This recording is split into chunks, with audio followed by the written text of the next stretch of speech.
আমি বহুদিন থেকেই জাতির উদ্দেশ্যে বলে থাকি, প্রায় ৩২ বছর থেকে বলে থাকি।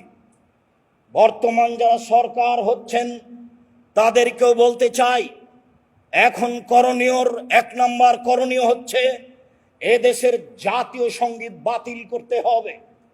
জাতীয় সঙ্গীতে ঠাকুর যতবার বলেছে ওমা তোমার আকাশ তোমার বাতাস, ততবার ঠাকুর কালিমাকে বলেছে ও কালিমা তোমার আকাশ তোমার বাতাস। আমি ৩২ বছর থেকে বলে আসছি, কালিমার বাপের আকাশ, আকাশ আল্লাহ, জমিন আল্লাহ, বাতাস আল্লাহ।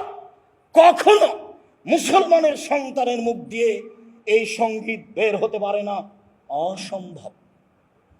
প্রথমত এই জাতীয় সঙ্গীত বাতিল করতে হবে। দ্বিতীয়ত শিক্ষা সিলেবাস পরিবর্তন করতে হবে, শিক্ষা ব্যবস্থাপনা পরিবর্তন করতে হবে।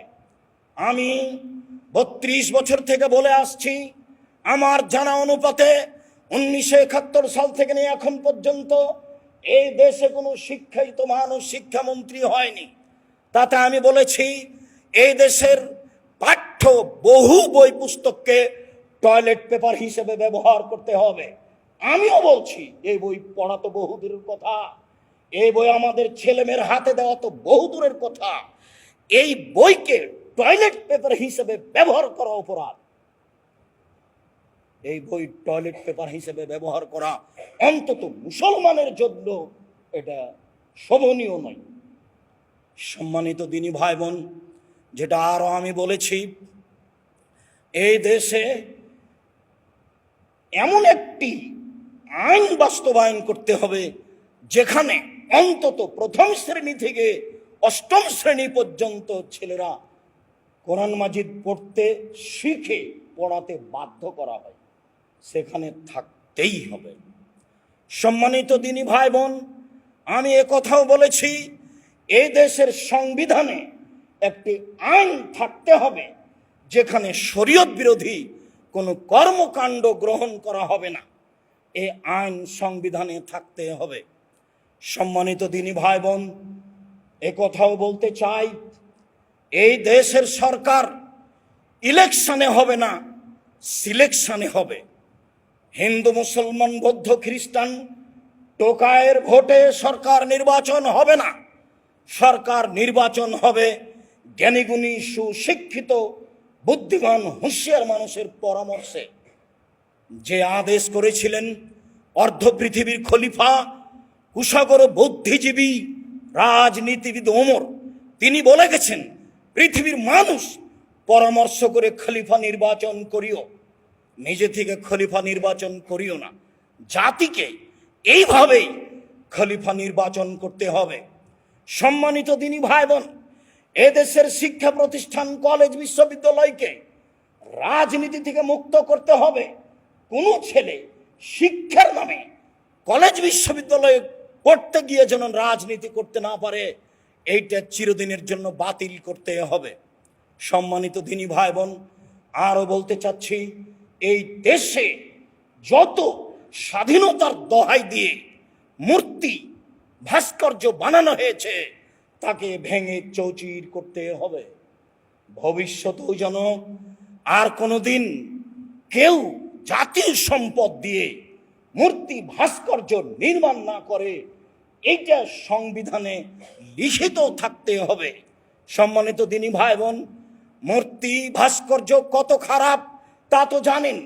দীর্ঘদিন থেকে আমি বলে আসছি, আমি বলেছি, আব্দুল্লাহ ইবনে মাসউদ রাদিয়াল্লাহু তাআলা আনহু বলেন, দাখালান নবী সাল্লাল্লাহু আলাইহি সাল্লাম মক্কাতা ওয়া হাওলাল কাবা সিত্তুনা সালাসমিয়া নুসব। আল্লাহর নবী যেদিন কাবা ঘরে ঢুকলেন, সেদিন দেখলেন কাবা ঘরে ৩৬০টি মূর্তি রয়েছে। সেইগুলি ইসমাইলের মূর্তি ছিল, সেইগুলি ইয়াকুবের মূর্তি ছিল, সেইগুলি ইব্রাহিম আলাইহিস সালামের মূর্তি ছিল।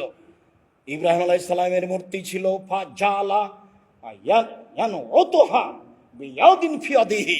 রাসূল সাল্লাল্লাহু আলাইহি সাল্লামের হাতে যে লাঠি ছিল, সেই লাঠি দিয়ে মূর্তিগুলিকে আঘাত করতে লাগলেন, ভাঙতে লাগলেন। তিনি বললেন, জাল হক এসেছে সত্য, অজাহাকাল বাতিল চলে গেছে মিথ্যা। ইন্নাল বাতিলা কানা যাহুকা, নিশ্চয় মিথ্যে, চিরদিন মিথ্যা, নিশ্চয় মিথ্যে, চিরদিন মিথ্যা। তিনি নিজে হাতে কাবা ঘরের বাপ-দাদার মূর্তিগুলি ভেঙে চৌচির করে দিলেন, খান খান করে দিলেন।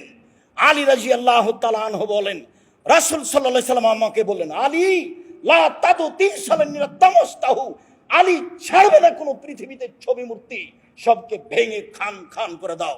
তিনি বললেন, ওলা কাবরান মুশরিফিন সাওয়াইতাহু, ছাড়বে না তুমি উঁচু কবর, সবকে ভেঙে সমান করে দাও। দেশে কোথাও উঁচু কবর থাকবে না, দেশে কোনো ছবি মূর্তি থাকবে না। এ আদেশ মোহাম্মদ সাল্লাল্লাহু আলাইহি সাল্লাম আলীকে করলেন। তিনি নিজে হাতে ছবি মূর্তি ভাস্কর্য ভেঙে দিলেন। আলীকে ছবি মূর্তি ভাস্কর্য ভেঙে দেওয়ার জন্য জোরালো আদেশ করলেন। সম্মানিত দিনী ভাই বোন, আমরা যদি এই কাজ করি তাহলে আমরা অপরাধী হলে পৃথিবীর মাটিতে 2 নম্বর আসামি হতে পারি, 1 নম্বর আসামি নই। 1 নম্বর আসামি হচ্ছেন মোহাম্মদ সাল্লাল্লাহু আলাইহি সাল্লাম। কিসের আসামি? তিনি আল্লাহর আদেশে কাজ করেন, আল্লাহর আদেশেই তিনি কাবা ঘরের ছবি মূর্তি ভেঙে দিয়েছেন।